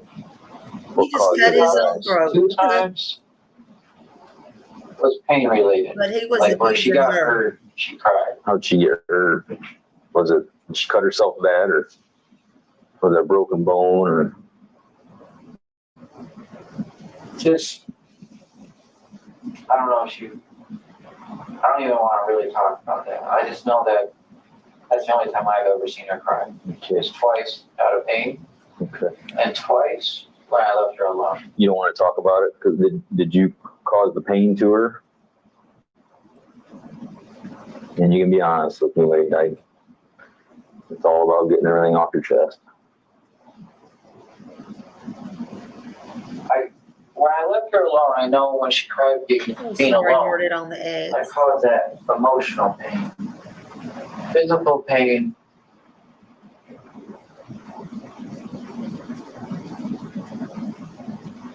We love you. I don't think me causing her physical pain caused her to cry. I think, well, maybe. Maybe it was a little physical pain from you.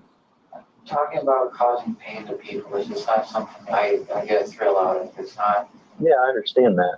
and I just don't want to talk about it. That's just, it's not appropriate. It's not, no. Ironically, despite Wade's claims here, he would eventually talk about this very subject, and it would be what law enforcement needed to break his case wide open. Soon the officer stands to leave the room. Sensing Wade's desperation, he presses a little more. When we do the autopsy, what marks are we going to find that was from scuffles between the two of you? Like her lips might be messed up, or Why would her lips be messed up? From, and you can speak to me, man. It's just between me and you. physical stuff, but it was not something that would cause her to go through it. Like that night was a peaceful night. Okay, I want that very clear. Well, we're getting somewhere now. Now I'm starting to see a little bit. Before wrapping up, the officer gives Wade one last chance to come clean. I got 30 seconds before I got to walk out of here, okay? Okay. So you look me straight in the eye and tell me that you're not the cause of her death.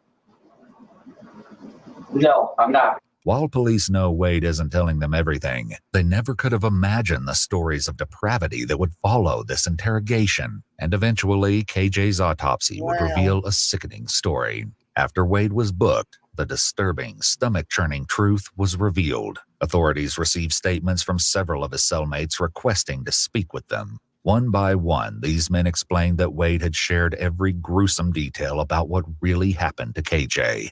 And proudly, what they revealed shocked everyone. What did Wade Allen tell you guys?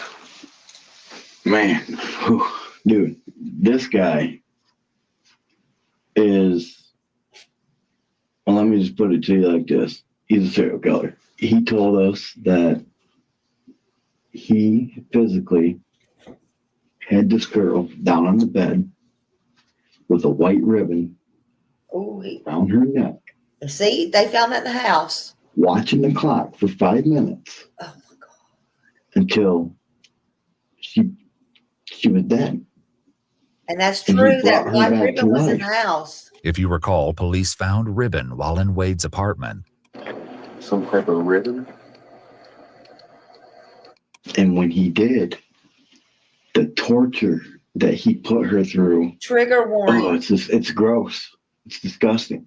This is only the beginning of the horrifying reveals. Although Wade's alleged jailhouse stories vary slightly, several of his cellmates agree on a few particularly gruesome details about what happened to KJ. He told her, he says, "You're going to die by someone that loves you and not somebody that hates you." That's what I Curiously, said. Did I investigators say discovered that KJ's very last Facebook message was to Wade on March 18th, the same day she suddenly dropped all activity. The message read, "I love you. You are mine and I am yours forevermore. I know that you can't reply, but I wanted to tell you this every day." This ominous message was just the beginning. And you said he brought her back. What do you mean by that? What did He gave her CPR. That dude needs to be put away for a long time, man. As police interview cellmate after cellmate, they each build on the same story. And as they continue, what was already a tragic story evolves into one of pure, unbridled evil. According to the men housed with Wade, his sick actions may have started long before KJ's death. They claim Wade had a jealous and controlling streak, and as one cellmate tells it, KJ's life changed drastically after she confided in a mutual friend about her relationship troubles. His friend had a conversation with him and said that Kelly had told his girlfriend that Wade was being too rough with her as far as sexuality went. Mhm. Wade said that from that point on, he was furious because his sexual matters weren't to be discussed with his friends. They were personal. So he said he never let her go to whoever's house that was again. That from that day on, when he went to work, he started tying her up and placing her in the closet. And if binding KJ alone in a dark closet for hours on end wasn't sickening enough, another inmate describes an unthinkably heinous act. He gagged her with a screwdriver and a wash rag, and he would put a wash rag around into the screwdriver and made it like a horse bit.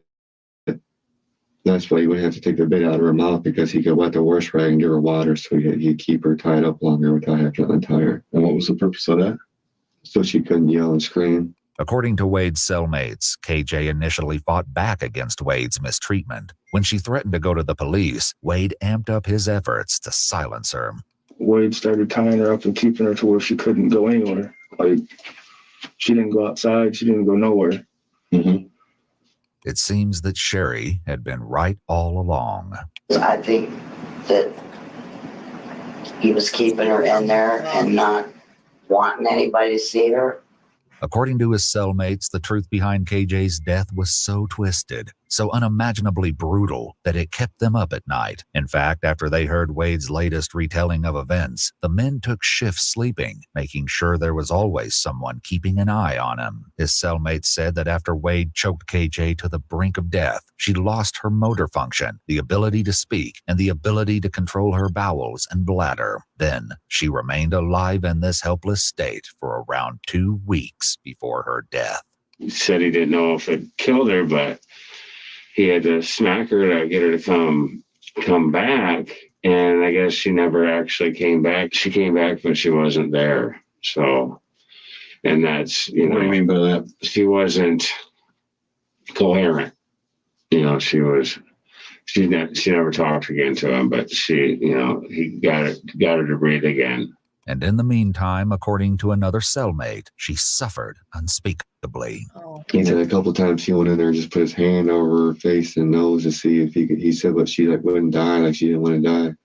According to another man housed with Wade, he even seemed to regard her suffering as an inconvenience for him. And he said that she wouldn't eat is why he was hitting her with the belt stuff, trying to wake her up, but she wouldn't wake up. Bit by bit, police are beginning to piece together the gut-wrenching reality of KJ's last days. While Wade claimed to have been attempting to feed her and care for her in her state of helplessness, this was a complete lie, and in fact, he was torturing her. He got to the point where he was laying in bed one day, and he felt the need to take a torch that he had, and he said he burned her tongue, her clothes, and her nipples, so that she would never feel arousal from another male again. He said he even put her in a bathtub and dumped scalding hot water on her feet to see if she had any movement, and she wouldn't move, scream, or nothing. He said it was so hot that he boiled the water and dumped on. He said it burnt his skin and everything right off. But since she was not bothered by it no more, he had to take it a step further to show her that when she was in the wrong, she was in the wrong. The informants say that this is precisely when Wade injured KJ to the point of her incapacitation and eventual death. well, he said no matter what he did to her, that she had no movement, and eventually she just passed on her own. Somehow, even after KJ's death, the hellish scene in Wade's apartment wasn't over. In fact, according to his cellmate, he wasn't even close to finished with KJ. It was then that Wade sunk to a low so unbelievable that his cellmate struggled to find the words. He'd warm the body up and have sexual relations with it, or whatever you want to call it. That's just, I was like, geez, I wasn't trying to hear any of that, but I'm just, he's a monster. Can we back up to that part? What do you mean he warmed the body up ahead? In the tub, he would run warm water on it and then cool it down with cold water after he did whatever he did with it. And according to another informant, Wade shared sick details about his horrific actions openly. Oh God, it was evil, pure He was evil. like, yeah, he was like, it was kind of rough at first. He was like, but her jaw just eventually opened up, and I just took advantage of it before I had to chop her up. I was like, whoa. Meanwhile, as this nightmarish scenario took place, Wade's next-door neighbor, Sherry, started to notice a foul odor drifting into her own apartment. But then, over the last 2 weeks, he was even standing there. I said, "What is that smell? It smells like something died, like something's dead." I thought maybe an animal or something. And he goes, "Well, there's a mouse in my wall. Maybe it died." First, it smelled like gas, and it smelled like feces, and then it smelled like death. It also seemed that the 5 or so weeks KJ's body was hidden in the coolers was no accident. He was hoping that sitting in the totes for however long he kept her in there, that she would decompose enough that it wouldn't show the signs of the welts on her back and the bruising from him hitting her. Wade told you that? Yeah. KJ's autopsy revealed multiple areas of bruising, including her chin, neck, and right ear. Her hyoid bone, situated at the top of the neck underneath the chin area, was fractured. This is considered a strong indicator of strangulation due to the rarity of fractures from other types of trauma. Ultimately, her death was ruled as a homicide by unspecified means. You would sit and watch Criminal Minds and talk about if I had it all. I wish I'd have watched this and I could have done it differently. The way he talked, it seemed like he has done it before. According to his cellmates, it was Wade's total lack of remorse, even bragging, that set them off the most. It's out there, man. He's just laughing about it, and he can talk about it like it's nothing to it. I mean, he jokes about it. He works out a police report and lets people, if you're interested in reading something that way, he'll let you read it. And it's beyond me. I mean, and he said he loves the girl. I mean, you don't love somebody and do this kind of stuff to him, man. Right. See, one cellmate explained that in addition to Wade's sick, unmerciful behavior, he was so proud of his actions that he felt he deserved notoriety. He nicknamed himself Chops, and he even hoped to write a book. I know he said what did it really matter? Her parents and nobody wanted her. Despite Wade's claims, KJ did have a family, one that was concerned about her well-being and wanted to see her be happy in life. Yeah, they are freaked out. Snap. I know you come in late. She has family. One of them, I don't know which one. That's good to know, But I got to get the emotional part of it, I feel for that. He waited until they got housed together. I completely agree. So do I. And then he I'm just happy that I got to talk to you. Abused. Sherry expressed her horror that she didn't see this coming. For that as I well. didn't think he could do something like that. Unbelievable. But you don't know people. I mean, Ted Bundy, everybody liked him too. When Wade's case went to trial, the first 2 searches of Wade's apartment were deemed unconstitutional on the grounds that Wade may have felt threatened during his detainment. It was also discovered that police officers falsely claimed to notice an odor coming from Wade's apartment in their reports. These claims were later recanted. Although Wade's defense aimed to suppress evidence obtained as a result of these initial searches, the appellate court ultimately ruled against them, Sad. stating that the discovery of the coolers was inevitable with a warrant, which at that point was already justified. In 2023, Wade was convicted of murder in the second degree, as well as mutilation of a dead body. He pled no contest and was sentenced to 39 to 60 Here, this years in don't feel prison. here. But Wade's brutality didn't stop with KJ. He was also convicted of third-degree criminal conduct after assaulting a fellow inmate in 2020. Once he discovered that his cellmates had spoken to police, he attacked one of the men. Yep. There it is. So it told it again. I promise you, man, this was so bizarre, so sad, horrible. It's not even words. And I wanted to play that for you. I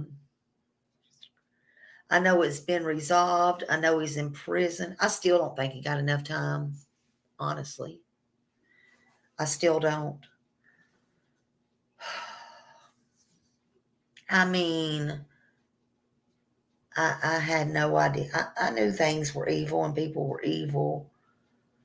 But my God, it just blows my mind every time I hear something else. Yes, oh God, can you imagine? And bringing her back and then torturing her more and then bringing her back and torturing her more. My God, just let her go. And I mean, it's just my opinion, but I understand. And I mean, I shouldn't talk on this because I don't know, but I know that the girl, the neighbor, said she was in a DV situation, and I shouldn't talk on it because I don't know her or her situation. But it can be just like in other cases we've seen on here, and you say, well, they can always run, they can do this and that from their partners or yada, yada, yada. For God's sakes, man. She was at her house every night by herself. That was just her neighbor. And she knew what was going on with this lady, seeing her naked, all the things that I just got out of this little video.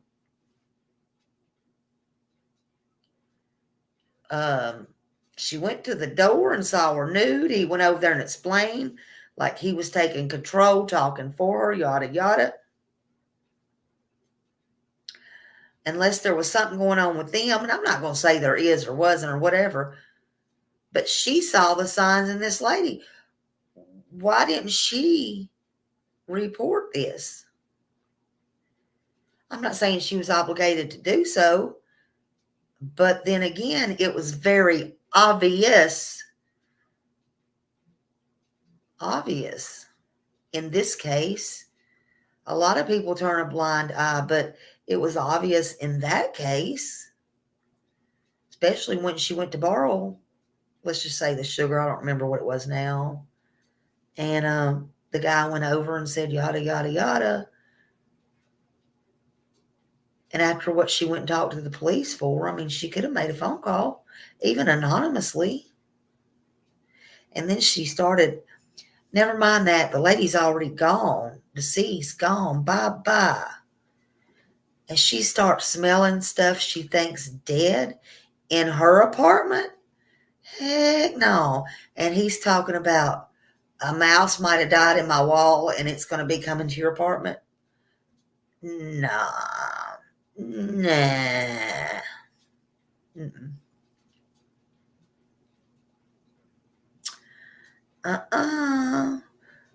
Something ain't right. Thank you, Spirit Mist. Like I said, I got to liking covering different things. And I will look into the other one. That's why I put it on my screen so I don't forget. I should have took a screenshot, but I'll go back and look at it, what it was. Oh, excuse me. I'm sleepy today. Oh. But there's different things that I think need to be heard. There's so many different things out there. Doesn't matter to me if it's old, new, whatever. So, yeah, there's that. I thank y'all for coming in here and spending time with me. Yeah, Not Crazy said it's different than animal remains. Yeah. Yeah. Sarah said last year in January, my husband almost died from sepsis. He was on life support for 6 days in ICU. 10 of this 11 days I stayed. Oh, so sorry.